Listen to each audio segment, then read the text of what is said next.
Okay.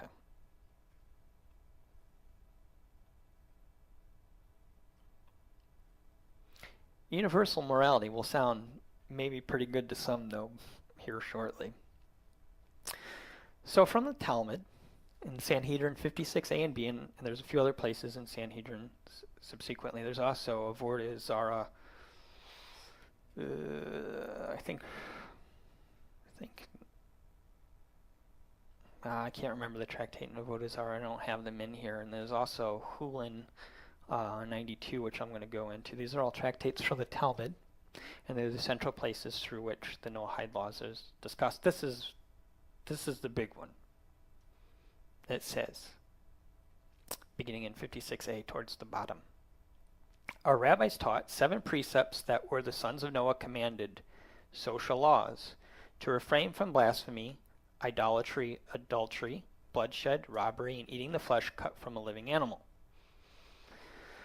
So, according to Sanhedrin 56a at the bottom, it says our rabbis taught that there were 7 precepts that were given to the sons of Noah, okay, that these were basically social laws.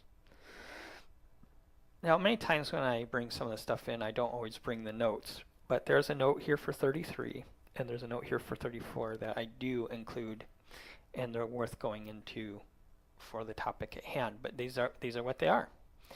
Okay, so sons of Noah,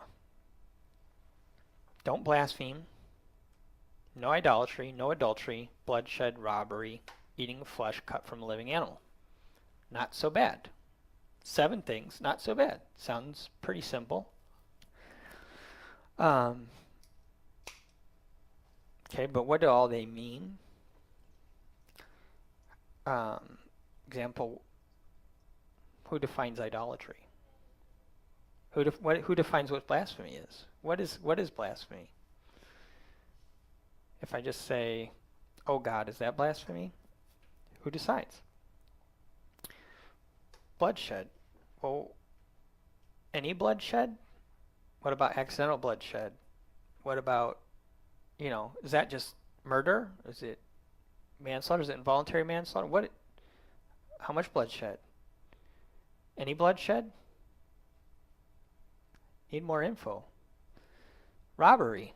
Okay, what constitutes robbery? Is it all knowing? What about accidental? What if I accidentally take something? Is it all robbery in the sense of physical? Like if I force, is it all only forceful? And eating a flesh cut from a living animal. Okay, well that one sounds a little bit more explanatory. I would assume that flesh is flesh, so you can't just take a bite, a nibble. I mean that one I think you can pretty much get by. Maybe you need a little bit more explanation. At what stage do we consider the animal living or dead, sort of thing? That so on and so forth. If it's brain dead but the heart's still beating, is it still alive, and so on. I mean, as gruesome as it is, there's still questions. Someone's going to have the questions. Where are the answers? Who has the answers? These are 7 universal laws for Noah and the children of Noah. Who defines them? This is an important question. Now here's the notes. So for 33, okay, so 33 is social laws. This is the note. And this is Jacob Neusner's translation of the Talmud, I believe is what this comes from. 33, it says to establish courts of justice or perhaps to observe social justice. Nachmanides, on his commentary, says that actually should be obedience to authority. So according to at least one Jewish source, social laws refers to obedience to authority. So that should be in there. While others assume that it's actually having courts. Okay. Now, if we understand this to establish courts of justice, so we have blasphemy, idolatry, adultery, bloodshed, robbery, eating of flesh. Okay, that's 6. Establishing courts, 7. It's a 7. Okay, here's the note on 34. So 34 says, even though the note is there for eating the flesh of the living animal, it's actually mostly for the whole thing. And it says these commandments may be regarded as the foundation of all human and moral progress. Judaism has both a national and universal outlook in life. In the former sense, it's a particularistic, setting up a people distinct and separate from others by its peculiar religious law. But in the latter, it recognizes that moral progress and its concomitant divine love and approval are the privilege and obligation of all mankind. And hence the Talmud lays down the 7 Noahic precepts, by the observance of which all mankind may attain spiritual perfection, and without which moral death must inevitably ensue. That perhaps it's the idea underlying the assertion that a heathen is liable to death for neglect of any of these. The last mention is particularly instructive as showing that the great importance attached to the humane treatment of animals, so much so that it is declared to be a fundamental to human righteousness. Okay. So that word particularistic, I want you to remember that, because it's going to come up again, and what is really being, or how it's being interpreted by some. Okay, so at its core, as we go through these, those 7 are the basis, okay? The basis of human morality. So far, we've only read one line of the Talmud, but in it here, it didn't say anything about having a share in the world to come, or even righteousness necessarily. So far, all it said is these things are the 7 precepts of the children of Noah. Okay. So here it continues. Our Hananiah B. Gamliel said also not to partake of the blood drawing from a living animal. Uh-oh. Now we have 8. Thought there were only 7. Our Hekita added emasculation. Well, now we're at 9. Our Simeon added sorcery. Our Yosi said the heathens were prohibited everything that's mentioned in the section of sorcery. And he makes a good point. Viz., there shall not be found among any one that maketh his son or daughter to pass through the fire, or that uses divination, or observer of times, or an enchanter, or a witch, or a charmer, or a consulter with familiar spirits, or a wizard, or a necromancer, for all that do these things are an abomination unto the Lord, and because of these abominations the Lord thy God doth drive them, i.e. the heathens in Canaan, out from before thee. Now the Almighty does not punish without first prohibiting. Our Eliezer added forbidden mixtures. Now, before continuing, I want to go back and expound upon that. So we're actually, anything mentioned in sorcery, if we take those individual commandments, we've now really expanded. We're really beyond 7. But our Yossi here makes an extremely good point. And he says, look, God says, there should not be among you anyone that makes his son or daughter pass through, nor diviners, nor observer of times, nor enchanters, nor witches, etc. And he's saying, because of these things, I'm driving the people out of Canaan. The people of Canaan are doing these things. On account of that, I'm driving them out. Well, for starters, these people were already doing these things way back during the time of Abraham. Remember, God promised Abraham the land, even though the Canaanites were already in it, and even though they were technically going to be displaced, right? We know that the Canaanites were a corrupt people. So they were not being judged on account of this post Mount Sinai, but pre-Mount Sinai.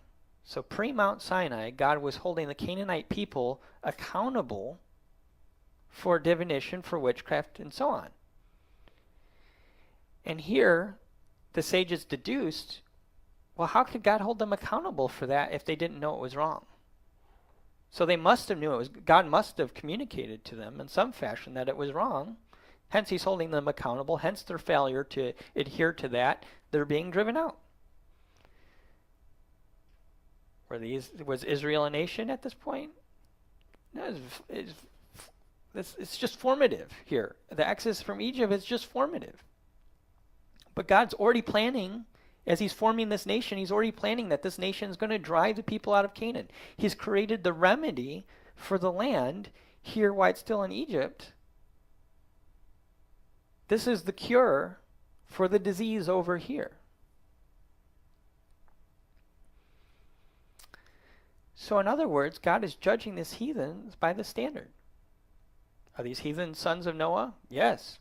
All of humanity is descended from Noah. It's curious logic, but makes sense. So how can we just conclude that there are only 7 if God, via the Torah, has concluded that there's clearly more than 7? Right? So it goes further. R. Eliezer added that the forbidden mixture in plants and animals, and they are permitted to wear garments of mixed fabric of wool and linen, and sow diverse seeds together, and they are forbidden only to hybridize heterogeneous animals and graft trees of different kinds. Okay? Now, mind you, these are just everybody that's a descendant from Noah. This is what they're saying they're obligated to. And it continues. It says, whence do we know this? Now, I'm going to go through this. Unfortunately, I would really have liked to take more time, and again, I may go back as I expand upon this and show how this interpretation is coming from the scriptures. Because a lot of people ask, they say, where do these Noahide laws come from?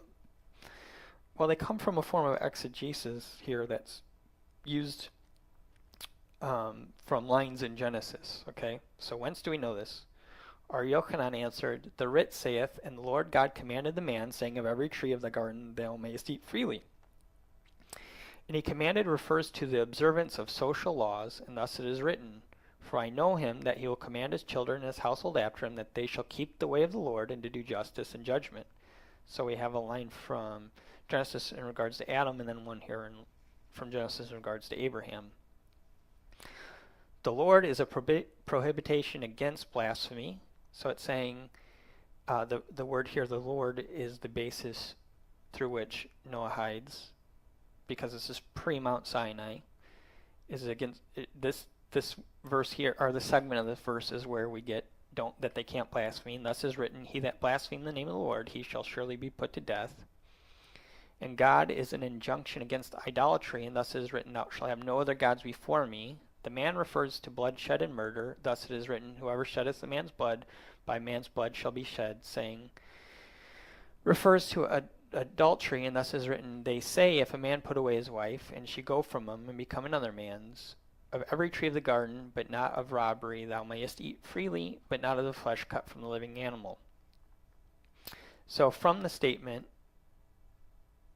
the Lord God commanded the man, saying, of every tree of the garden thou mayest eat freely. They say encoded within that phrase are the 7 universal laws. And this is the exposition. Now some may argue, and fairly so, that, but it's not plainly in the text, so we should reject it.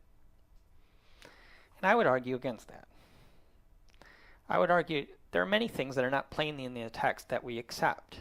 Again, at its core, much of our perspective on the Messiah, on Mashiach, is derived from various places and things not plainly in the text. Okay? Doesn't mean any of it is, or none of it is. No, some things are plain, but a lot of it we do interpretive methods to come to our beliefs. So is it unfair that this is what the verse says, this is the interpretation? No, that's entirely fair, but I'm not saying that we should accept this either. I'm just saying that rejecting it solely on that notion, I don't think is entirely fair. And also, I'm going to throw an idea out there that I'm going to come back to. Perhaps we can accept this in a way that maybe it was originally intent while rejecting the way it's used today.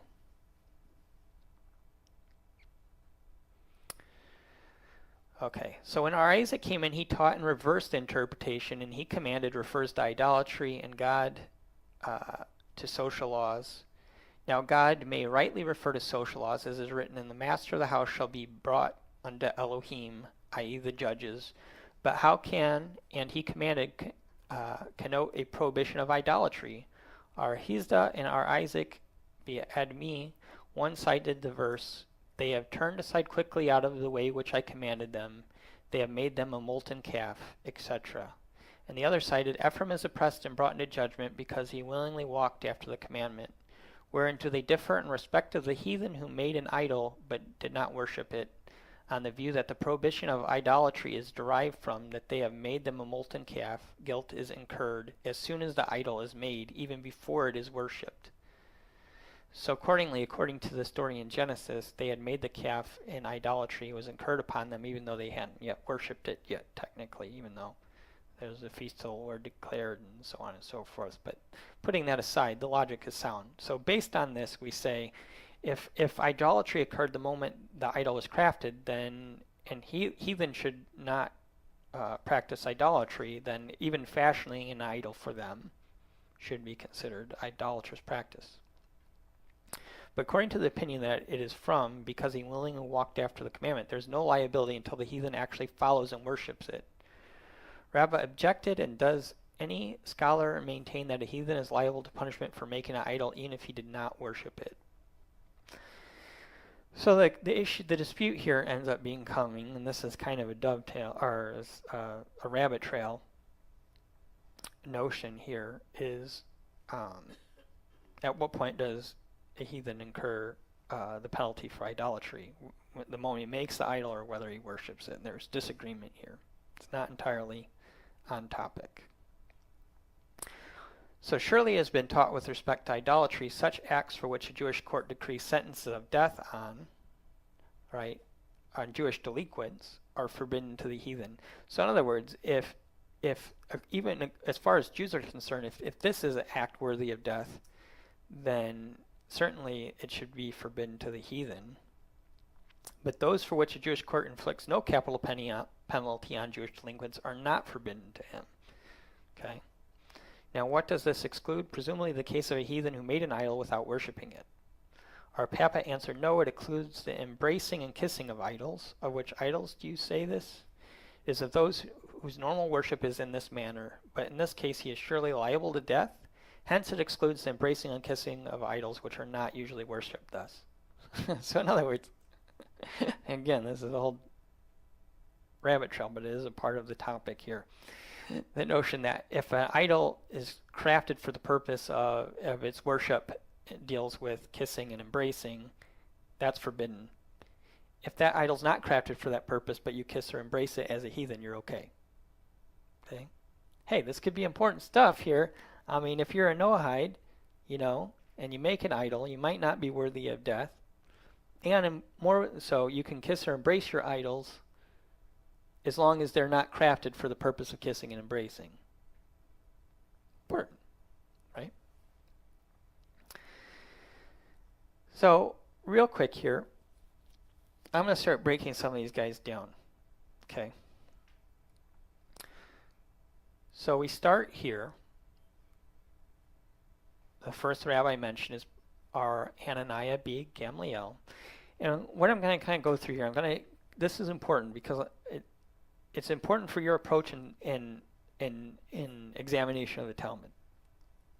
What I mean is, if you're going to look at the Talmud and you're going to study it and you're going to look at it, try to understand it, one of the key things you need to know when you approach this, who's speaking, when did they live, okay? Who are they, and when did they live? Because many of these rabbis, sometimes when they're overlaid, they didn't live during the same time periods. And also, it's really important to understand, unless a rabbi is that speaking is classified as a Tanaim, or Tana, or something prior to that, as a goat, I believe the term is, that means that his opinion is of a later tradition, after the first century, second century. Why is that relevant? It's relevant because of this. The temple was destroyed in 70 AD. By 122-ish AD or CE, however you want to reckon this, Jerusalem was destroyed. No Sanhedrin. No binding decisions from the court is made. Any statement any halakha that's derived after this is not binding on the community. The community may willingly subject themselves to it. That's it. It's only opinions. Only opinions. Okay? It's really, really important. And in fact, even a Tanaim who lived during the 2nd century, okay, 100 plus CE, potentially is rendering a post-court decision, and they're therefore still not binding. Still not binding as a community as a whole. Because God said, that he would set this up in the place where he chose his name to dwell, which was Jerusalem. Jerusalem sacked. You don't have a proper court. You don't have a proper Sanhedrin in there.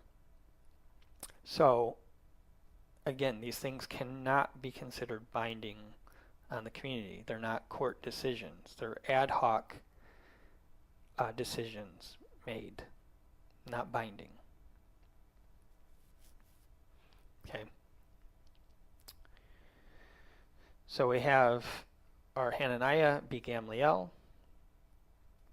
We have our Yochanan, or Yohan. We have our Isaac, right? And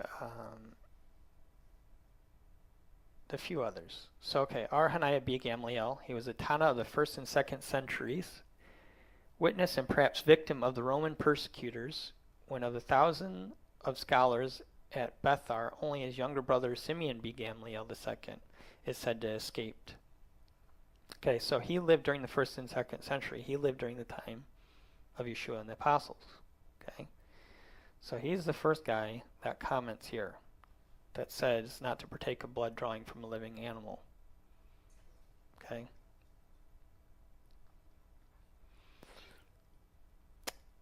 Then we have our Simeon, assumed to be Bar Yochai, because there are many our Simeons, and it's sometimes difficult to deduce which one when he lived where. He is also known by his acronym Rashbi, and was a 2nd century Tainatic sage in ancient Israel, and said to be active after the destruction of the 2nd temple, 70 CE. So he's a 2nd century. Okay. Our Yosi, there are several rabbis, Yosis, who this could refer to, all of which were 2nd century. Okay, so there's a bunch of guys, rabbis, that had that name, and they all lived roughly during the same overlap. So specifically which one, I'm not able to deduce. Then we have Rabbi Yochanan, assumed to be Zakai. He was the most important Tana in the last decade of the 2nd temple, and after the destruction of Jerusalem, the founder and first president of the academy at Yavna. Why this guy is important? Because he's the guy that starts the court outside the court in exile. After the destruction of the temple, he's the head of the court in exile. So when we come to an unofficial Sanhedrin, this guy is the head of it. So they're making ad hoc decisions, but they don't carry a divine sanction. Okay? Not binding.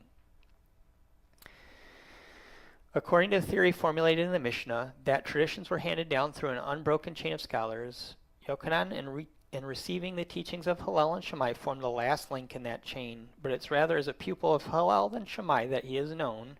Before his death, Hillel is said to have prophetically designated Yochanan, his youngest pupil, as the father of wisdom and the father of coming generations. So in other words, this guy was aware of both the teachings of both Shammai and Hillel, but he was mostly regarded as a student of Hillel. Then we have our Isaac, Rabbi Isaac, and any of the rabbis pretty much mentioned after our Isaac, Isaac the Smith, or Isaac of Napa, was a 2nd generation Galilean Amora. He was a pupil of Yochanan bar Napha and the son of a smith. So he's around the 4th century. So his opinion's listed in this mix here in the Talmud, but he lived around the 4th century. So around 300 and plus, you know, or no, around 400 plus CE, right? And then we have our Papa, who also lived. He was a Jewish Talmudist who lived in Babylonia, and again, you know, around the 300, 400 CE. So that's when these people lived, and these are the basic statement. So far, we didn't really talk much about righteousness or the world to come, though, did we? It's just saying that these things are basically all of humanity should be doing these things, really at its core. Okay. So now we have to ask another question, which is, this is our universal precepts for Bnei Noach, the children of Noah. But we know through the Torah that there is another designation, and that is the ger, right? The stranger. So, is a Bnei Noach a ger? Are they one and the same? Some do try and say yes. I do not believe so for a number of reasons. But beyond that, I'm going to bring the Talmud again into bear. And this is from Tractate Sanhedrin again. And it says, this view of our Isaac the Smith conflicts with that of our Miasha. For our Miasha said, if a heathen, the son of Noah, blasphemed, employing a substitute of the infallible name, he is of the opinion of the sages punishable by death. So in other words, the son of Noah, if he blasphemes the name of God, but he doesn't use the divine name, the Tetragrammaton, he uses another name, Hashem maybe, Adonai maybe, but he blasphemes with that name. Is he punishable by death? This is the son of Noah. Okay? If so, why so? Because it is written, as well as the stranger that is born in the land where he blasphemed the name of the Lord shall be put to death. That's from the Torah. The Torah says that a stranger, a ger, who's born it, right? And one that's born in the land, the native, the Ezrak, the native, shall be put to death if they blaspheme the name. Okay? This teaches that only the stranger, i.e. proselyte, and the native, i.e. natural born Israelite, must utter the infallible name. In other words, they're punishable by death only if they use the Tetragrammaton, if they use the divine name in blaspheming. If they use another name, a substitute, Hashem or Adonai, they are not subject to the death penalty. But a heathen, even if he uses a substitute name. So now, listen, now we have three categories. We have a Noach, we have a ger, and we have a citizen. And the ger and the citizen are lumped together, and the Noach is kept separate, according to the Talmud. They're not the same. But a heathen is punishable for a substitute only. How does our Amir interpret this verse? As well as the stranger and he that is born in the land, it teaches that the stranger and citizen are stoned, but a heathen is decapitated. For I would think, since they are included in the prohibition, they are included in the manner of execution too. Hence we are taught otherwise. Now how does our Isaac the Smith interpret the verse? As well as a stranger and he that is born in the land, on the view of the rabbis, it teaches that only a stranger and a native must revile a name by the name, but a heathen, this is unnecessary. Why does the Torah state any man? The Torah employed normal human speech.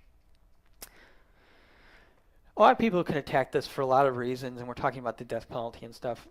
One thing that should be said at this point, never is it recorded that that Israel or Judah or its Sanhedrin ever executed a Noahide based on the laws of Noah. Okay, so here it's talking about them being, this is all theoretical. It's all discussion. And also, too, understand too, the Talmud is kind of encoded a little bit. Sometimes it uses phrases and stuff to kind of mean other things for a variety of reasons. Okay, that's really beyond the scope here. Just when we approach this work, there's things that are said that are difficult, and a lot of it's theoretical, and some of it, again, is encoded. And so don't judge the text by the text. You can come to a lot of wrong conclusions. Okay. So from the Talmud though, there's at least one source, and there are others, and there are other places, that a Noach and a ger are not the same. It's really, really important that I make this distinction, because especially today, especially as the rise of Noahidism, as it's called, or B'nai Noach, there's an implication to drag the ger into that. That's a ger Noahide. They're different. One, a Noahide, at its core, is still classified from Judaism's perspective as a heathen still. A ger is not classified as a heathen. That alone should tell you that there's a difference. Okay. So we've gone to 7. We started at 7. Then we looked and saying there's a surprisingly wide range of opinions that go beyond 7. So is it 7 or is it more than 7? Whose opinion do we follow? That alone should teach us something, because this doesn't sound solidified, does it? Why not at the core then do we not conclude that we should have more than 7 and just assume all these opinions? Why do we break it down just to the 7? So we reject the opinions of the others to just start and keep with the 7? How many mitzvot, or how many precepts really, how many precepts should the sons of Noah have? 7? 12? 21? Hulin 92a says 30. It says, it said by our Yochanan, in the name of our Simeon B. Yehozadak, the words kira must mean buying, and so is written in my grave which I bought for me for 15, that is 15 day of Nisan, where Israel was redeemed out of Egypt, pieces of silver, these are the righteous, for so is written, he has taken the bag of silver with him, and a homer of barley, and a half homer of barley, and these are the 45 righteous men on account of whom the world continues to exist. But I know not whether 30 of them are in Babylon, and 15 in the land of Israel, or 30 in the land of Israel, and 15 here in Babylon. But when the verse says, I took the 30 pieces of silver and cast them into the treasury in the house of the Lord, I know that the 30 righteous men are in the land of Israel, and the 15 are here, says Ebay. But most of them are to be found in the synagogue under the side chamber. And I said to them, if you think good, give me a hire, and if not, forbear. So they weighed out for me for my hire 30 pieces of silver, said Rab Yehuda. Now there's something being said here that's not obvious, again, because a lot of the text, you reasonably so will struggle with.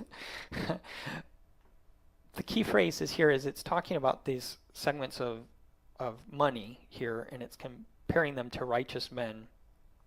It said he's not sure where these men are found, in Babylon or in Israel, and he says, where are these men found? And it says, on account of the fact that it says that I'll weigh out 30 pieces of silver and cast them into the treasury in the house of the Lord. From that I'll deduce that the 30 are in Israel and the 15 are in Babylon. But then it says here, and the most of them are to be found in the synagogue or in the side chamber. That's relevant. Why? Because that's where the non-Jews are. So it's saying these righteous men are non-Jews. Okay, not plainly obvious by the text, but understand that's what it's saying. These are the 30 righteous men among the nations of the world, by whose virtue the nations of the world continue to exist. In other words, God's saying that that the Talmud is saying that there's a certain portion of righteous people among the nations that keep God from destroying the nations. Well, who that is up for debate at this stage, at least. And whether or not this is correct is still up for debate. This is an expression, an opinion. Okay. These are the 30 commandments which the sons of Noah took upon themselves, but they observed 3 of them. Namely, they do not draw upon a ketubah document for males, and they do not weigh flesh of the dead in the market, and they respect the Torah. So in other words, he identifies, Ula said that there are 30, but they really only keep 3. But here we have 30. In other sources, we can go up to at least 100 of the 613 mitzvot. At least 100. If we can get up to 100 of 613 mitzvot, that pretty much approaches the number of that which is universal in the Torah for Jewry. What I mean is, when we look at the 613 commandments, we understand that they don't apply to every individual all the time.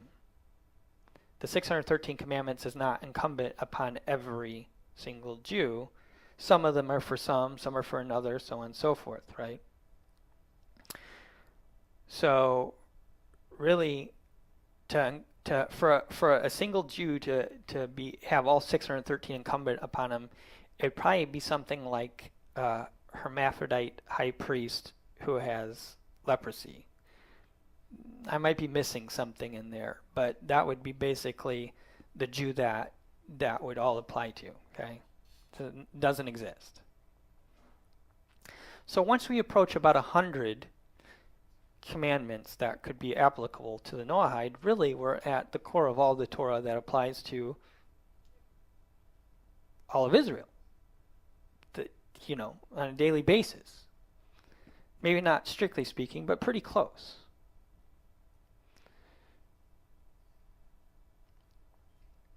Okay. So Sheva Mitzvot are entirely agadic in origin. This is really important too.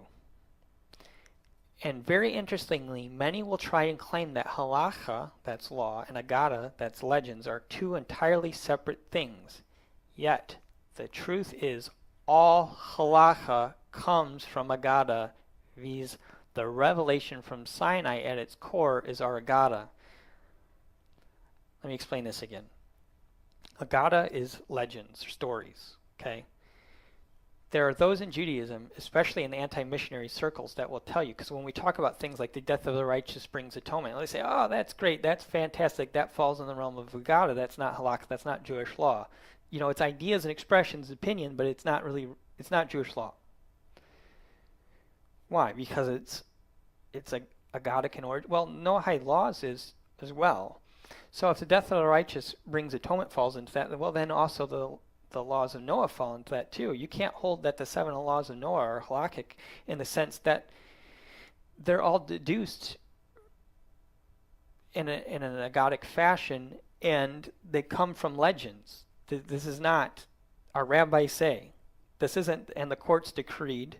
Okay, this is not. They're not binding. There's no decision from the Sanhedrin on the laws of Noah.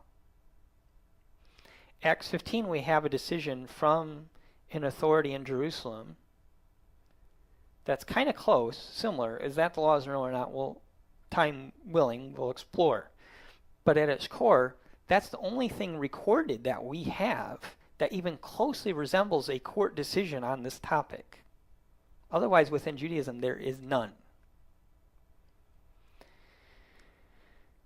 So, again, when it comes to the argument that, I was told once, if I wanna base my beliefs off Agada, I can knock my socks off, but real Jews only follow the halakha, and that's all that's binding, and that to push things out of. Well, this is being pushed on the whole world. And also, at its core, it's bubkiss, it's garbage. All halakha comes from the Torah. It's all based out of Torah, or it should be. And the Torah at its core is Agada. On the book of Genesis, where is and the Lord commanded so and so to write down all these laws. The whole first book, through which all of it is based off of. You don't have Exodus without Genesis. The very first book, the core foundation of it, is all what we call Agada. It's all legends. It's all stories. And in fact, even the Exodus at its core is Agada. I mean, it's legend. We pass it down, right? It's our stories. This is our history. This is where we come from. That principle is known within Judaism too, though it is suppressed. And in fact, I believe it might have been R. Isaac the Smith, which was an Amorite rabbi that I mentioned earlier, had a huge issue with Judaism trying to separate the two, trying to split them. You have halakha over here, you have legends over here, don't mix them together. Okay. So now I'm going to go through, and this is from Rabbi Jonathan Sacks, the chief rabbi, who was the chief rabbi of Britain. Okay. And he makes some statements here, and no insult meant to him, though as I go through this, I'm going to be fighting back against him. Okay. But he makes some statements here that many have accepted within Judaism that I take quite exception with, and I find very troubling. So, but here's the basis. Okay, so far. Now again, we didn't go through every verse or every segment of the Talmud, so someone could say, well, I'm leaving stuff out and talking about it. And there are things about who has a share in the world to come and stuff that I haven't gone into. But at its core, we have nothing binding so far from the laws of Noah, only mixed opinions on what they are and what they should be. That's hardly a framework to start with. I think, well, at its core, it's a framework that maybe to start with, but it's certainly not the beginning and the end. So Rabbi Sacks says this. He says, now I'm going to make, this is from a transcript of a live discussion he gave in 2001 about the concept of a chosen people and Jewish identity. He says, now I'm going to make my first radical statement, which is obvious once you've said it. The only trouble is that I never saw anyone say it before, and here it is. The Hebrew Bible tells a story, and it's a very well-known story, but what it's interesting about it and what it should have noticed, but we never did, is that it's exactly the opposite story. It is the counter-narrative of Western civilization. It is the anti-Platonic story. Now, before I continue to read this, I'm going to say, prior to this, he was talking about Plato, and he was talking about universal morality, and he was quoting a lot of Greek scholarship and stuff like this before he twisted and began to set his point here, which is this. And he says, here it is. What is the theme of the Bible? What is the Bible about? And there was no response from the audience. It says, it's slightly a ridiculous question, isn't it? He said, a guy once found himself stuck with nothing to read but the telephone directory and eventually concluded, not much plot, but what a cast list. He says the theme of the Bible obviously is the story of the Jewish people, the children of Abraham and Sarah, the people of the covenant, the people whose name is Israel. It's about a particular people, one people in particular. However, as you know, the Bible doesn't begin there. How does it begin? It begins with an anomaly, a thing that doesn't seem to make any sense if we try to tell the story of one particular family. It begins not with a people in particular, but with humanity as a whole. It begins with those archetypical characters of Adam and Eve, Cain and Abel, Noah and the flood, Babel and its builders, and those are stories which are about universal human themes and their characters and universal archetypes. They are about humanity as a whole, nobody Jewish in the first 11 chapters. You want to get away from Eden? Read the first 11 chapters of the Bible. There is nothing Jewish there at all. Therefore, the Bible begins with the universal and then it moves to the particular. It actually is telling us that a certain sense that the particular is more fundamental, more real than the universal. The key, of course, is the Tower of Babel. And what is the story of the Tower of Babel? This is an incredible story of technology, They, the Babylonites, whoever they are, these people on the plain in Shinar, they make this great breakthrough in technology. And what is the technological breakthrough? Bricks. They learn how to make bricks. Have Nineveh, or Nilvane, Livanim, Venesrafa, Lesrifa, the first man-made building material in history, and all of a sudden they get big ideas. We made this technological breakthrough, and we're masters of the universe. Having made man-made building materials, will create a totally man-made human environment. The polis, the city-state, whereas we will be invulnerable. The hubris of civilization, the attempt to create a universal order. All of humanity was Safa, Akat, Devarim, Achadim. Everyone spoke the same language and had the same vocabulary. This idea of universal human civilization, and that is where God says, no, this is not human, that is ultimately inhuman. At that point, God comes in, intercedes, takes away their language, and from that moment, humanity is divided into multiplicity of languages, faiths, cultures, and civilization. diversity, and that's where we are now. I once gave a broadcast many years ago on a thought for the day. You know, they say things on a thought for the day because you reckon that nobody really knows what's going on to listen. Either they are fast asleep or they're in shul daydream or davening shacharis, whatever it is. You say whatever you say. So I was giving a little speech about Babel and the multiplicity of languages, and actually we're enriched by the fact that there are many languages and many different ways of saying things. And I got letters from about 17 people, each of whom ran a local branch of the Esperanto Society, saying, Rabbi Sachs, did you not know the curse of Babel has been lifted? To which I replied that the great thing about universal language is that nobody speaks them. It says, so this is God saying there is no universal language. There is no ultimate truth for humanity. From then on, there are going to be diversity in culture and civilization and so on. And it is at that point when mankind is de-universalized, deconstructed, and that God chooses not man in general, not humanity in general, not Adam, not Cain, not Noah, etc. He chooses somebody in particular, and he chooses Abraham and Sarah, who do not represent all of humanity. Listen to what Rabbi Sachs has now said.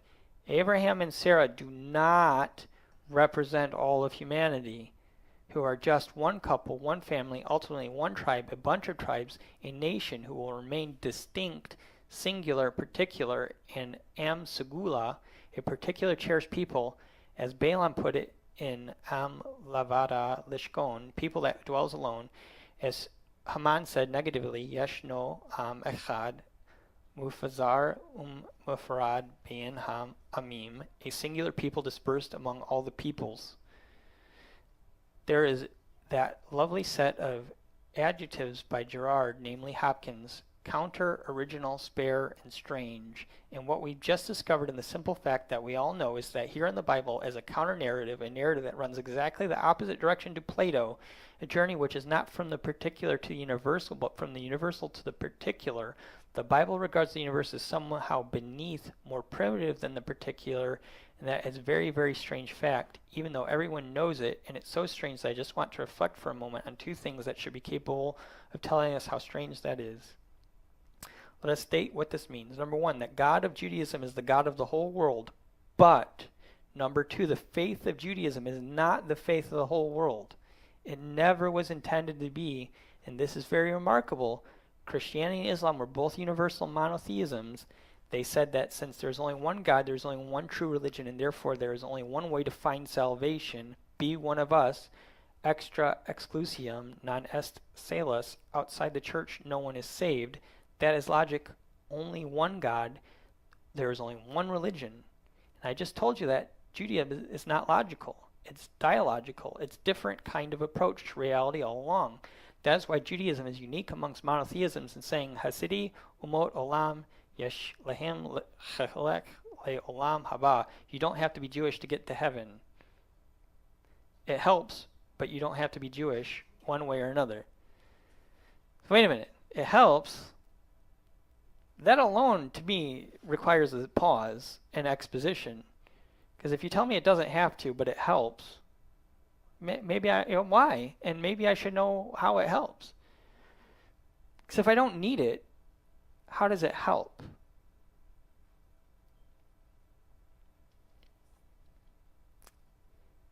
It's really odd. I mean, there are things that help that you don't necessarily need, sure. But, I mean, look, I can lift a 100-pound rock. That's pretty hard. If I had one or two people to come help me, it's going to become increasingly easy. So saying I don't need it, but it certainly, to what degree does it help? How much does it help? Because listen, I don't want to lift 100-pound rocks by myself, for starters. If that's what it's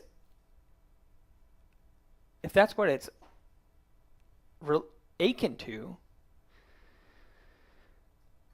then this isn't so great news to begin with. Yes, all nations are, you don't have to be Jewish, but it helps. And by the way, by what I mean it helps, it makes it super easy. And not having it is actually really, really hard. Then, you could almost say it's almost impossible, but it's still possible. Good luck. What do you mean? How do you just make this statement so blanket, so blasé? No elaboration. It needs no elaboration. You're fine. You be you. I'll be me. You're fine. It'll be easier for me than it is for you. And by the way, God loves you. I love you. I don't desire to make it any easier for you.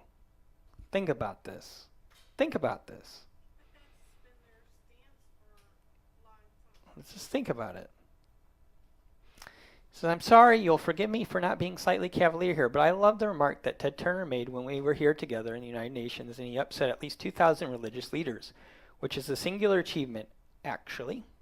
He bounced on the stage and he said, when I was a kid, I used to go to Sunday school, and he was brought up in the Bible Belt. He's a Southern Baptist, and he said, we used to go to Bible school, and they used to tell us that all of us are going to heaven. The Catholics ain't going to heaven, the Muslims ain't going to heaven, and sure the heck, the Jews ain't going to heaven. So I thought to myself, hell must be a pretty lonely place. Or heaven must be a pretty lonely place. Sorry. Anyway, we do not believe that. You have to be Jewish to get to heaven. The great of the nations of the world, the righteous, the pious, have a share also. In other words, Judaism is not an exclusive religion. It leaves space for others. Or, here, let me put it a bit more radically. Again, I haven't heard it said before, but here it is. In Judaism, and I don't know if this is true in any other faith, but in Judaism, God is bigger than religion. And if there's only one God and there are many faiths, many paths to his presence, God is bigger than religion. And I have to say that that is a very profound remark, an extremely profound and important one. Okay, let's stop again. I think more Jewish people are unaware of this for certainly, because he's basically saying, even as he's saying this is pretty profound. I've never heard it said before. Yeah, maybe for good reason. So you've come across this enlightenment, okay? Maybe it's true, maybe it's not. But I'll tell you, and as I've told this story before, I once met a Jewish man who was very distressed in that he was not aware of this. He was very much not aware of this. And he was considering leaving his faith, and it was, I'll make a long story short, was on the count of the notion that all the people, as he pointed to all the people around him that were non-Jews, were essentially going to hell. And those were his words, not mine. Okay, this man grew up Jewish, bar mitzvahed, raised in Israel, came here to America, okay, was distressed that these people were all basically going to hell because they were not Jewish. And when I kind of pushed back a little bit on that notion, he's like, no, majority of Judaism, especially Orthodoxy, that's their realm. You're either in or you're out. You're Jewish or you're not. If you're Jewish, as the topic here, you're the chosen people. If you're not the chosen people, you're out. Okay? It is a common enough belief in Judaism. Whether or not they talk about it or not, it is. And if you look around enough, there's a lot of backpedaling, and there's a lot of discomfort about saying that, but yet it's there. And it's certainly in many Jewish writings. And in fact, if you really look at it, there is a segment within Judaism, and I don't say this to give fodder for anybody to attack Judaism, and I don't say this as fodder to distance myself from Judaism. I say this just because it's true. There are certainly xenophobic and prejudiced Jewish writings that indicate the inferiority completely of Gentiles and the superiority of Jews in that view, going into, supremacist ideas of master and slave. Okay? They're there. They do exist. They're a minority. That doesn't mean that the Jews are out to really try and control the world and subverting all the governments and all these sorts of things. They're there, okay? So the first strangeness about this fact of Jewish particularity is that makes Judaism different from Christianity and Islam. Judaism has no desire to go out and convert the world. The second is this: historians are so convinced that the inexplorable movement of humanity is from the particular to the universal that when they came across the religion called Judaism, which has a universal God but a particular faith, they actually described it in the following terms. Judaism is a transitional phenomenon in human culture. First of all, you had tribal religions, each of which had their god or gods, tribal religions. Then you had Judaism, which is a sort of national religion, and later on you had more sophisticated religions, Christianity and Islam, which are about all of mankind.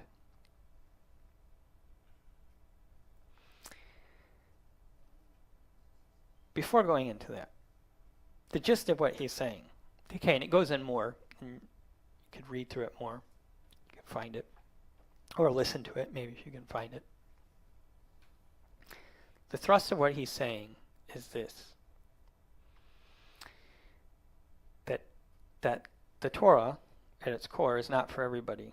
Though this is implied as a contradictory statement even as you go on, because when you deal with the Noahide laws, which is part of what he's referring to as the universal morality for all mankind, but not necessarily, that's embedded for the Torah. You're not going to find that outside of, really you're not going to find it outside of the Talmud or people who espouse it. You're not. It's not plainly found in the text of the Torah. So even to come to this revelation, listen, even to come to this revelation, you need the Jews to enlighten you to it.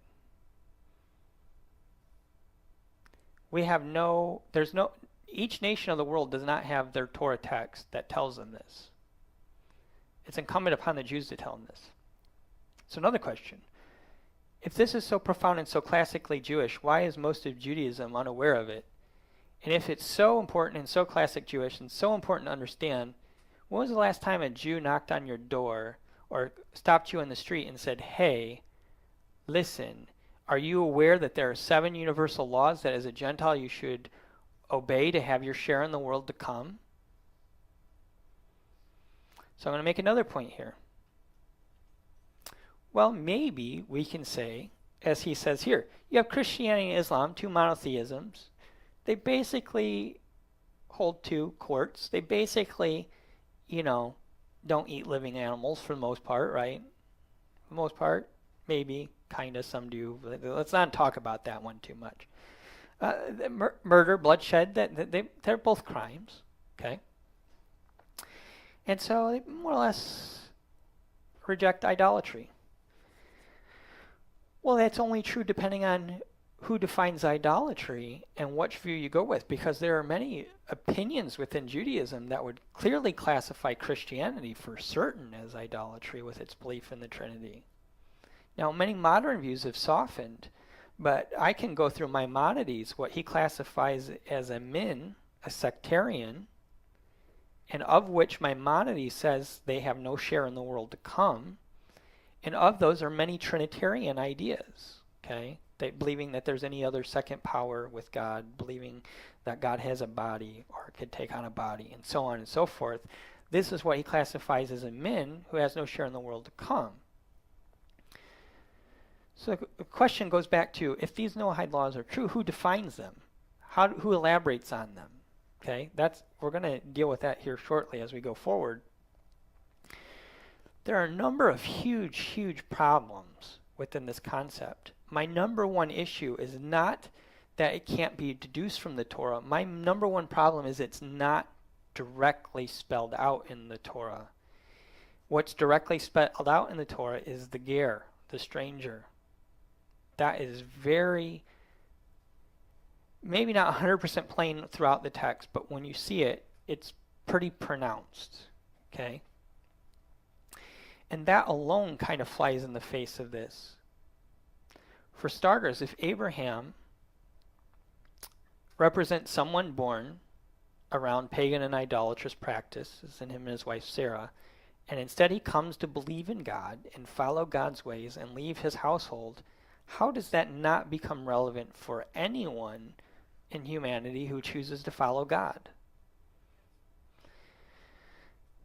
Next question. If every nation essentially has its own path to God, but yet has to adhere to all these precepts, it becomes very problematic, because where are their Moseses?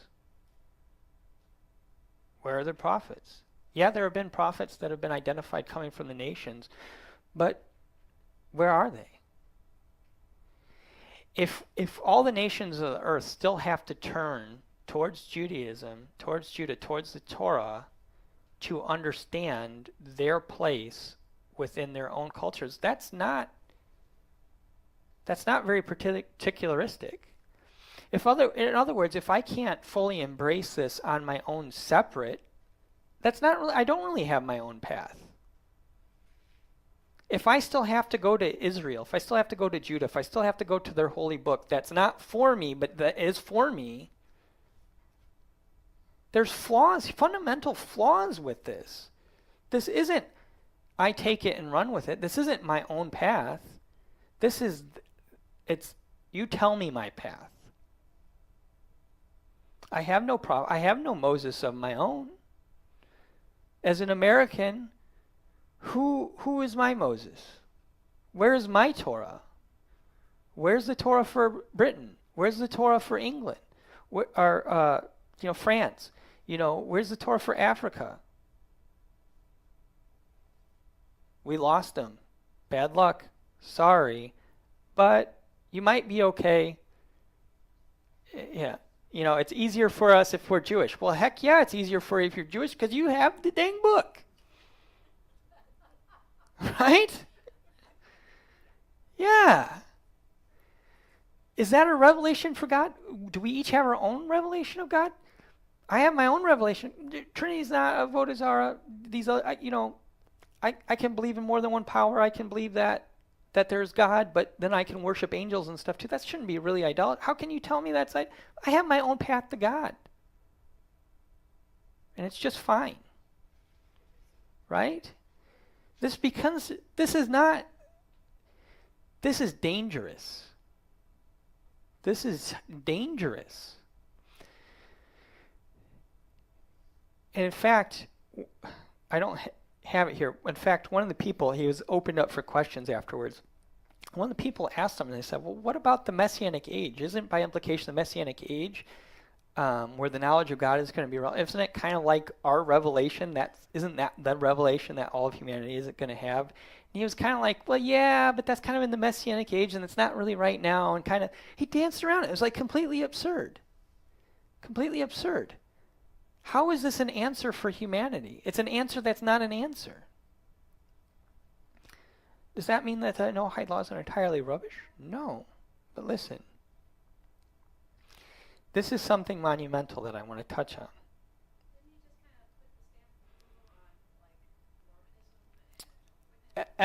Everything. Kind of, and kind of not. Because when we go back to the laws of Noah, it says that idolatry is forbidden. So those are only acceptable based on who gets to define idolatry. You see? You have your own path, but you don't get to define it. But yet, listen, wait. You're going to see how the absurdity in some of this more. But here's something monumental first. 1 Kings 3:13. It says, and I have also given thee that which thou hast not asked, both riches and honor. And this is in reference to Solomon. That there shall not be any among the kings like unto thee all thy days. And if thou wilt walk in my ways, keep my statutes and my commandments, as thy father David did, then I will lengthen thy days. Okay? Keep my ways, I'll lengthen thy days. And Solomon awoke, and behold, it was a dream. And he came to Jerusalem, and stood before the ark of the covenant of the Lord, and offered up burnt offerings, and offered up peace offerings, and made a feast to all his servants. So very clearly here, God is saying that he has ways, and he has statutes, and he has commandments that are his.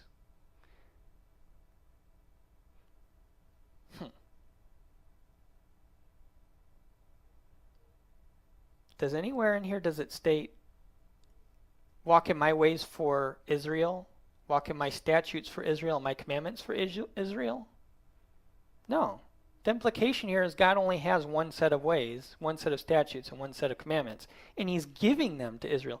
In fact, when we deal with the Midrash from Judaism, there's this whole concept that God went through all the 70 nations of the earth and first offered them the Torah, and they all rejected it, and only Israel, in effect, accepted it. Okay? It's just a story. It's a Gada. It's not halacha. It's not binding. We don't have to believe this. We can choose to reject it. But still, encapsulated with Judaism is this notion that the Torah wasn't first offered to Israel. It's only on account of the other nations' rejection of it that it gets offered to Israel. So what do you mean it's not for other nations? If it was first offered to other nations, how is it not for them? Okay? More. Kings 11:32, it says, "But he shall have one tribe for my servant David's sake, and for Jerusalem's sake, in the city which I have chosen out of all the tribes of Israel. And because they have forsaken me, and have worshipped Ashtaroth, the goddess of the Zidonians, and the Chemosh, the god of the Moabites, and Milcom, the goddess of the children of Mammon, and have not walked in my ways, to do that which is right in mine eyes, and to keep my statutes and my judgments, as David his father did, howbeit I will not take the whole kingdom out of his hand, but I will make him prince of all the days of his life, for David my servant's sake, who I have chosen, because he kept my commandments and my statutes." The problem is, people in Israel had gone to after the manner of other gods. And that's forsaking God. He doesn't say, "Forsaking my path for you, Israel." He says, "Forsaking me." He's not saying, "You have forsaken my path for you as a nation, and you're going after the paths I have for other nations." And in fact, in other places, he writes the things that they are doing are abominations, forbidden. So again, at what point is this supposed universal morality really all that universal? Because why can't Babylon worship Baal and be fine? Isn't that really God? No, it's not God. Who says? Well, Israel says. Well, wait a minute. Isn't that Israel's definition? Isn't that Israel's path to God? How can you push your path to God on me? I'm free to walk out my own path, right? No, wrong. Because look, from the prophets, Israel's going to be one day be basically the capital of all the earth, right? And so effectively, they're the supreme court of all the earth, right? So again, their courts do kind of have a right, theoretically, at least in a future context, to preside upon these things. But then, at its core, I really don't have my own path. And then still, my path is coming from the Torah. I'm still having to... So you're saying I have less commandment than you, theoretically? But also, then you've identified as my less commandments is actually harder than your more commandments. Because you said it helps to have the rest of this stuff. How does your head even process any of what's being said? Proverbs 13:4 says, "The law of the wise is a fountain of life to depart from the snares of death." This is the Torah. It's a fountain of life to depart from the snares of death. Okay? To the Jew only? Is he not the God of the whole world? Are these his ways? Or are they the Israel's ways? These are the questions that need to be asked, and these are the questions that need to be answered. Because there is whole groups within Judaism that have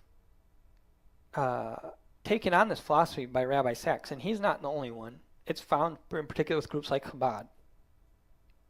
Chabad, Aish, these Labab movements, they say, you don't have to be Jewish. You just keep the 7 laws of Noah, and you're fine. You got your share in the world to come. Tell me what? Tell me something. Rabbi Sacks or any of these people, will you put your life on that statement? Would you be willing to go up and swear an oath before the Creator that you would give up your place in the world to come based on the truth of that statement? I don't think so, because it's a disputable opinion even within Judaism. But it's being taught as fact. Okay? Being taught as fact. This is from Aish. It said, "It would be indiscriminatory for Judaism to proselytize and try to convert those not of that religion. That would imply that everybody needs to be Jewish in order to make a relationship with God, participate in the Torah's vision of repairing the world, and to get to heaven. This is not so. The idea of demanding that everyone convert is probably familiar to you as a Christian ideal. For example, a Baptist group in Florida recently spent over $1 million to distribute video entitled Jesus to Every Household in the Palm Beach County. It's no coincidence that 60% of those homes are Jewish. But be that as it may, the Jewish idea is that the Torah of Moses is a truth for all humanity, whether Jewish or not. What? It is? The Torah, as explained in the Talmud, Sanhedrin 58b, represents 7 mitzvot for non-Jews to observe. These 7 laws are the pillars of human civilization, are named the 7 laws of Noah. And since all the humans are descended from Noah, they are. And it's going to continue, but wait, listen. Listen, this is great. The Torah of Moses is truth for all of humanity, but wait, the Torah is only 7 precepts given to Noah. Huh? Say that again? What? Can you repeat that? I've read it. And I don't even find them plainly said in there. And you're going to tell me that's the Torah? It's binding on all humanity, but this is it. What? Rubbish.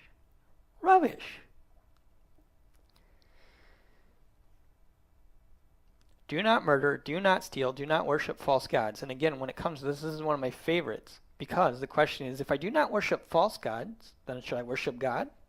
If so, how? How do I worship him? Well, I'll figure out my own way. I'm going to carve a bit of wood, and I'm going to shape it into a man, and I'm going to put it on my mantle, and I'm going to kiss it, and I'm going to embrace it, and I'm going to pray to it. Is that good? No. Well, wait a minute. How do I worship God? Should I keep Shabbat? That's his day. No, don't do that. Nah, you don't. Well, what do I do? You leave me in a horrible spot. I can't make my bit of wood, and I shouldn't honor Shabbat. What should I do? How do I approach him? And I thought I get to decide my own path. I'm being sold a bill of goods here. Where am I deciding anything in this? The only thing I'm deciding is whether to accept these 7 laws or not. Right? But listen. Do not be sexually immoral. Do not eat the limb of a living animal together. Do not curse God and set up courts and bring offenders to justice. Now you're going to find these 7, various lists of them, and they're all slightly different. So here we go. Maimonides explains. Maimonides is a medieval Jewish rabbi. Not first century anything. Not a Tana, not on the Sanhedrin. What are we dealing with? Opinion. Okay? Do you wish to stake your life on the opinion of a man? That's the question. Maimonides explains that any human being who faithfully observes the laws earns a proper place in heaven. So you see, the Torah is for all humanity, no conversion necessary. Rubbish. Again, rubbish. Why? Because for starters, let's define conversion here. That's shifting from one state to another. If I'm born in a household who is Hindu, and I believe in Brahma, and I believe in Vishnu, and I believe in Ganesh, and I believe in all these things, and I practice all, that's idolatry, right? But then I take on these laws of Noah. Am I still doing that? No. Did I not just convert? Did I not just change from one status to another? These games that people play are irritating, and it's stupid. You're playing a game with words. Why? And for what end? If I'm changing from one state to another, by default, I have converted I've converted from one set of ideas to another, and at its very core, belief in the one God and belief in the God of Isaac, Abraham, and Jacob, minimum is conversion. I've changed my mind from one state to another. I am now not the same. Why? Because this is going to demand things be different. I cannot believe in that God and steal according to this, right? I cannot believe in that God and murder. I cannot believe in that God and worship idols. So by taking on this, I've now excluded other things from my life, and I am now different. And that is the core of conversion. And that statement is an outright lie. It's a lie. It's so annoying, so frustrating. It's irritating to me when believers even come across these stupid statements and then they become fooled and they think things like, there's more paths to God than...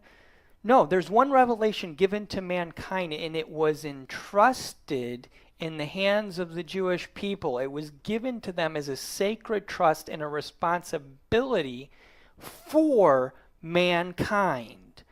For mankind. Not for Israel alone. That's taking a sacred treasure that you've been entrusted with and hiding it and keeping it for yourself. And listen, this is exactly what Yeshua talked about when he said, and you shut up the kingdom of God towards men, and you neither enter in yourself. It's rubbish. It's a lie. It's not true.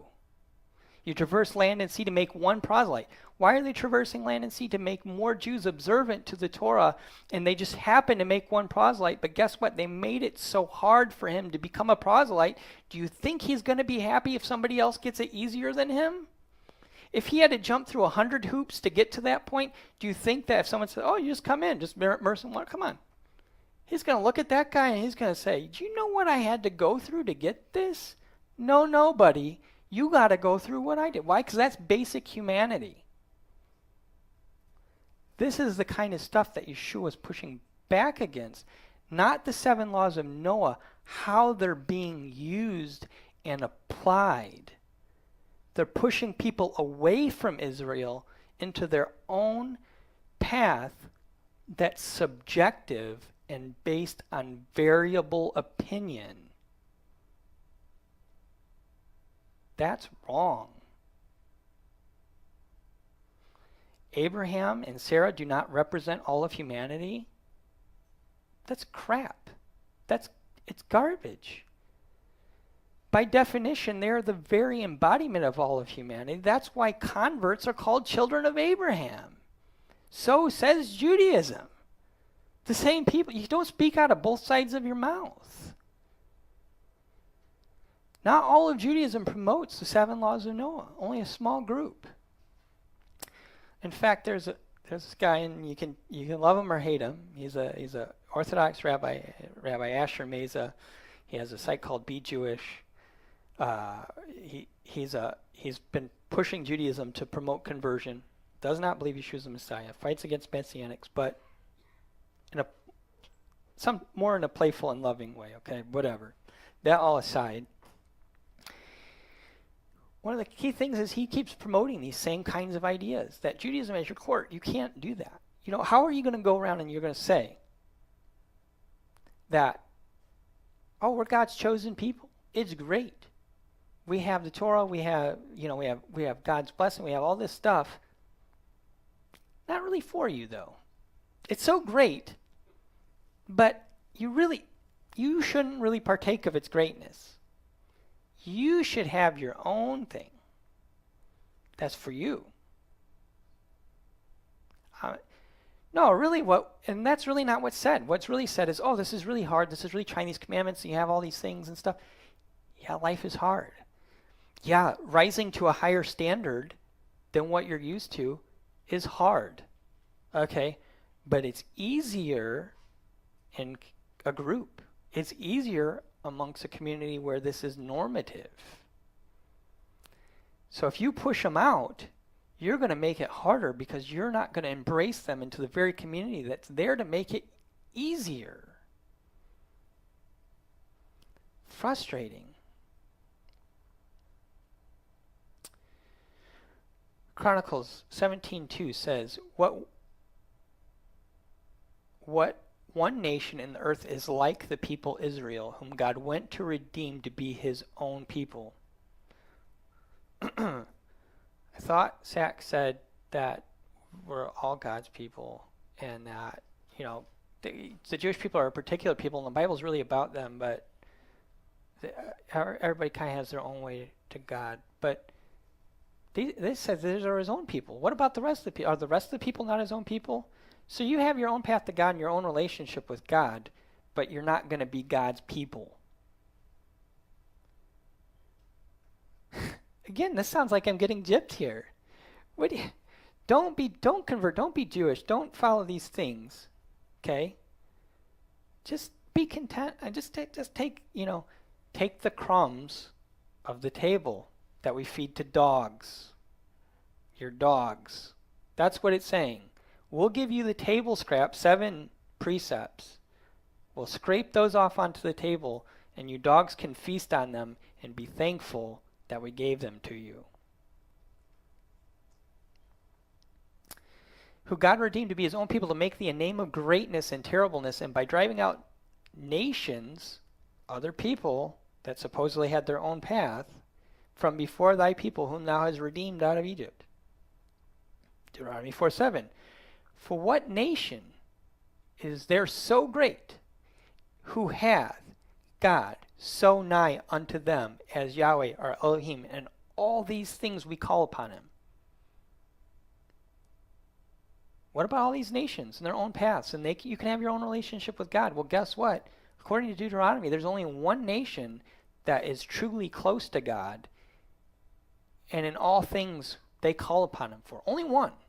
Only one gets that billing.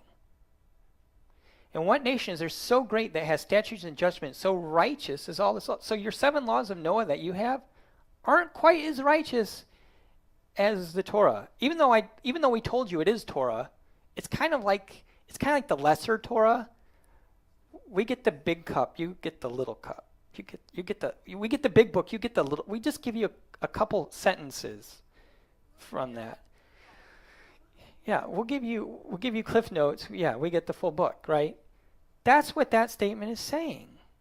You'll be kind of okay and meander around. Figure it out. We have the direct phone line to God, but you can still pray to him. He may answer some of your prayers. He's going to answer, and all the things we call upon him. He's going to answer everything for us. So it's easier for us. But don't worry about that. Don't feel cheapened. You can pray. It's bad connection. Sometimes the signal drops. Keep calling. You'll probably get through. We got the presidential line. We got the red phone, with the nuclear codes and all that. But what is really being said here? So we have a statement, Judaism doesn't proselytize. It says, the assertion made by Max Mueller and Kunin and others that Judaism is not a missionary religion rests on insufficient knowledge.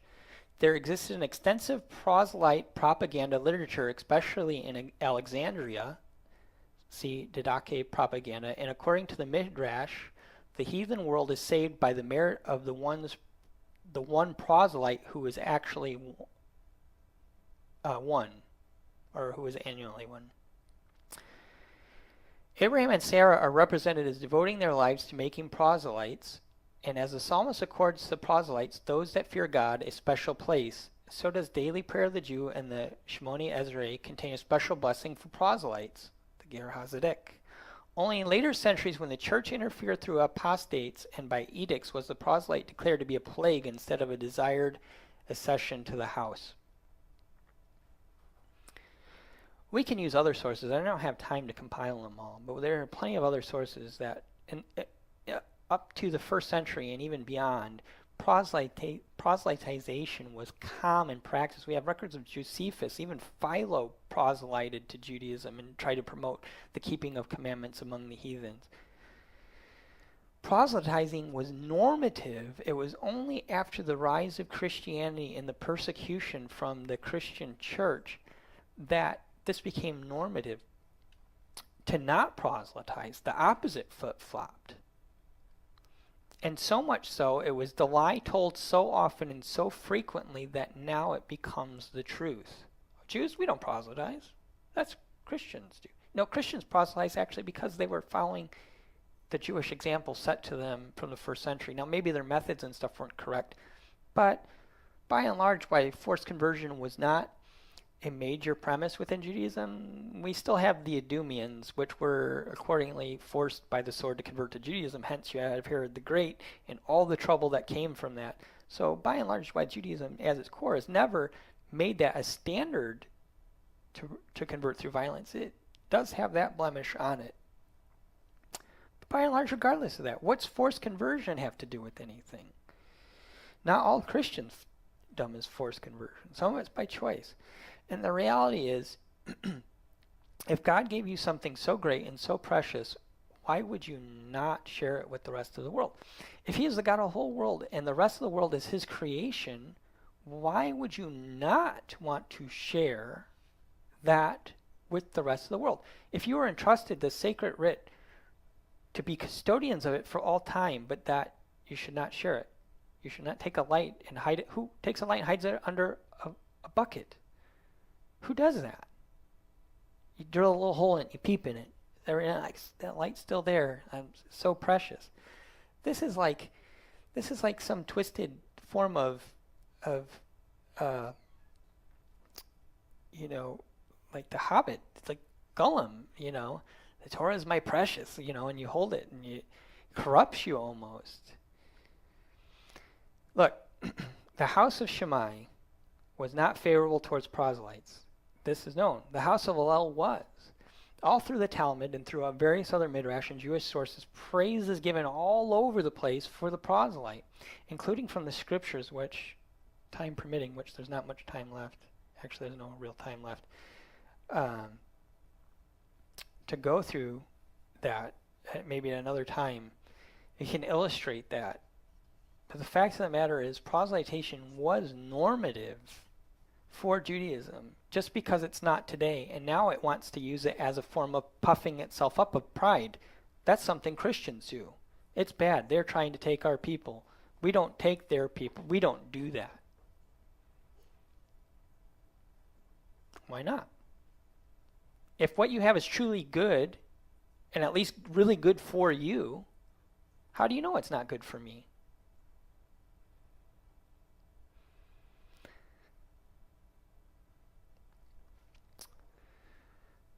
Most Jews today have not been aware of it, but Judaism has a long history of not only welcoming but encouraging Gentiles to become Jewish.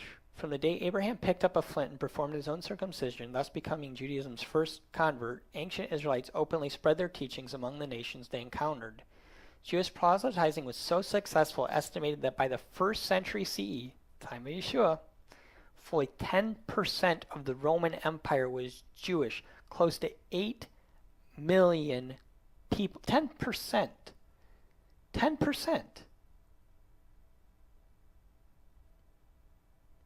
That's a lot. That was by the 1st century. And think about this. We have to know that there is some truth to that, because when Gentile Christianity arose and then subsumed, took over the success of this, the vast majority of the known world were Christians.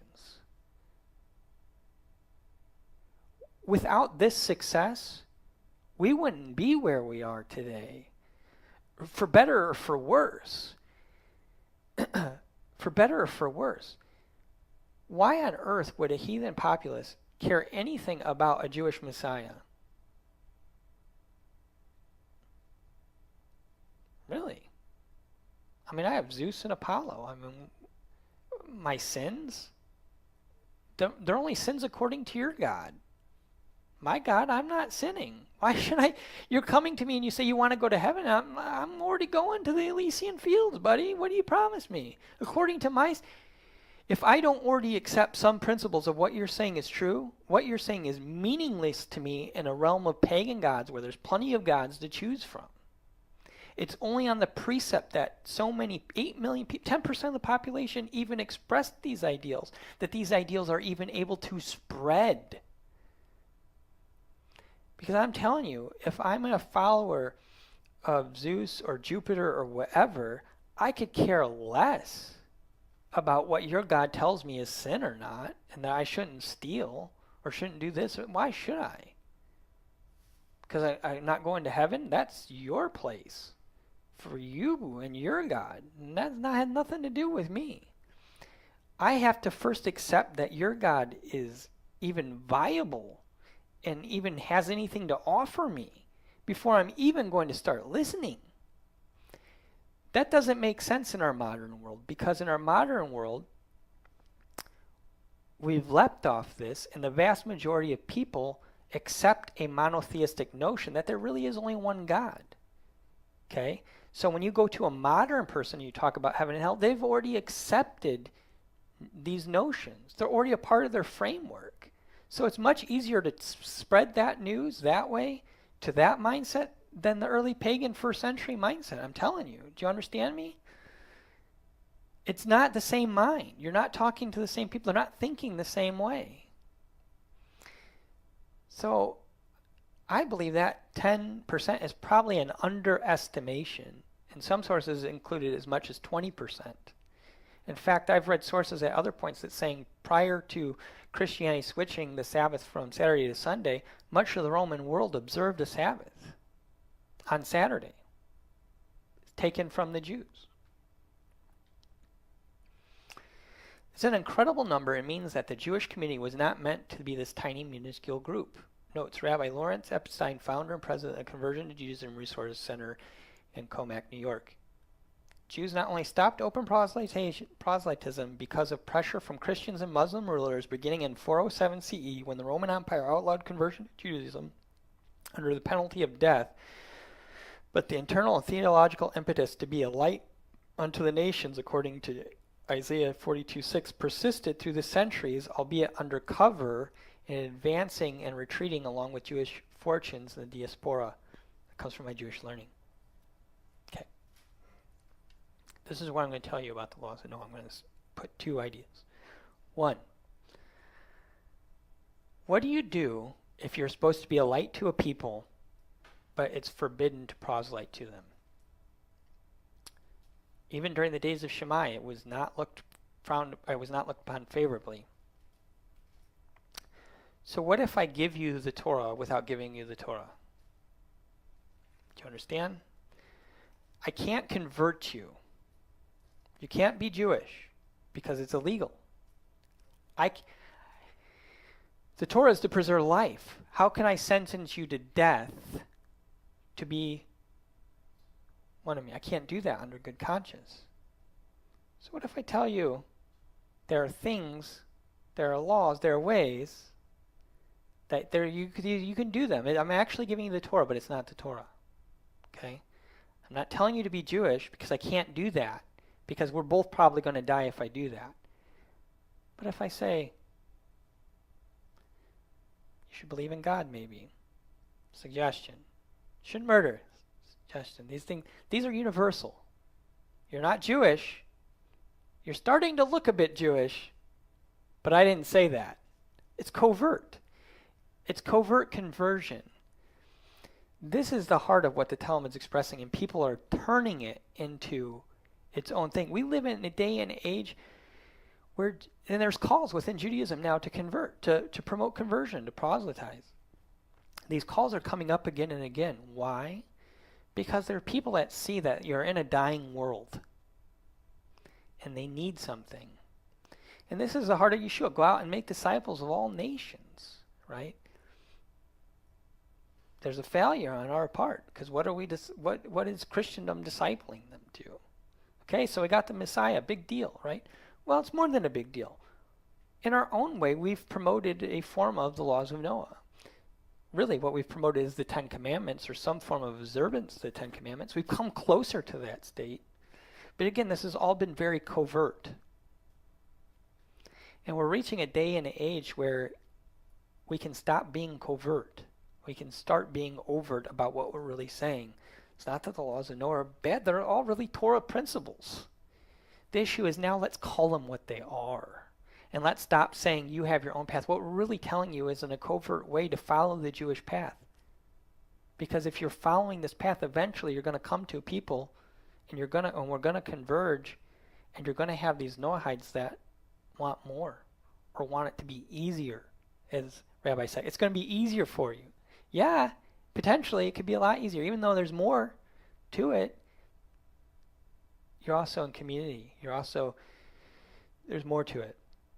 Modern times, historically, some rabbinic opinions consider non-Jews not only obligated to adhere to all the remaining laws of the Torah, but actually are not obligated to adhere to all the remaining laws of the Torah, but actually forbid the observance of them.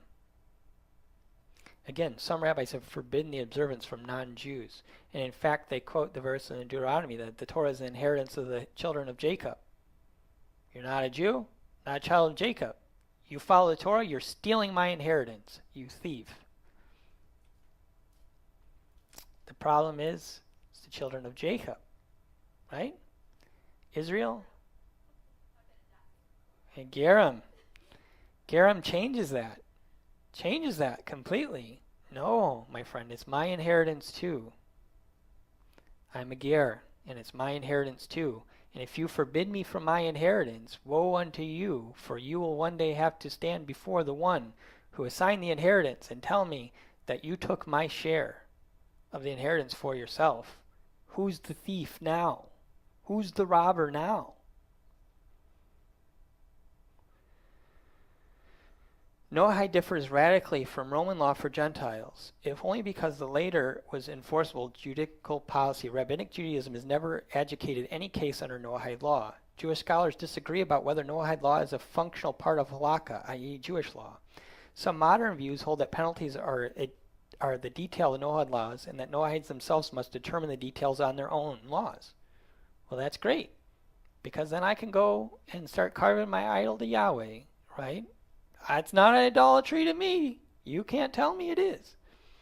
According to the school of thought seen in Rakov Law of the Noahs, the Rainbow Covenant, the Noah laws offer mankind a set of absolute values and a framework for righteousness and justice, while detailed laws that are currently on the books of the world, state, and nations are presumably valid. Yeah, this went too long. The Jewish scholars of Maimonides, held that the Gentiles have a part in the world to come just by observing Noahide law and accepts them as a given by Moses. Such children of Noah becomes the status of Hasidei Umot HaOlam, pious people of the world, and are different from the children of Noah who only keep the 7 laws of moral ethical reasoning alone. He writes in the Book of Laws, anyone who accepts upon himself and carefully observes the 7 commandments is of the righteous of the nations of the world and has a portion of the world to come. This is as long as he accepts and performs them because he truly believes that it was the Holy One, blessed be he, who commanded him in the Torah, and it's through Moses our teacher that we are informed that the sons of Noah already had been commanded to observe them. But if he observes them because he convinced himself, then he is not considered a resident convert and is also not of the righteous of the nations of the world, but merely one of their wise. In other words, according to Maimonides, even for the righteous of the nations, they have a share in the world to come. They have to follow these Noahide laws because they believe God told them to. If they believe them because they're good moral sense, they don't have that portion.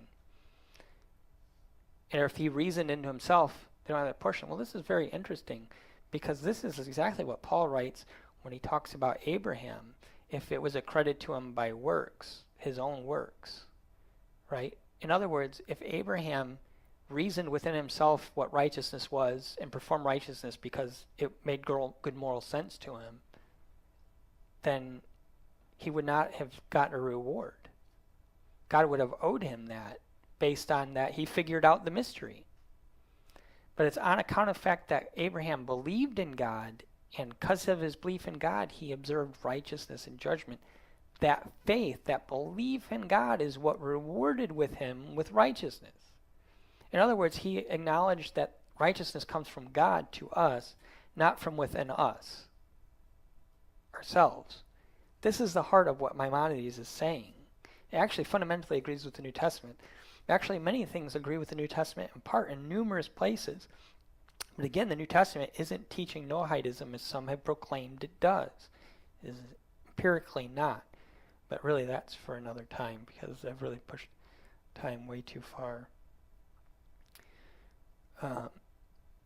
Again, there's a lot more elements here. I'll have to address it.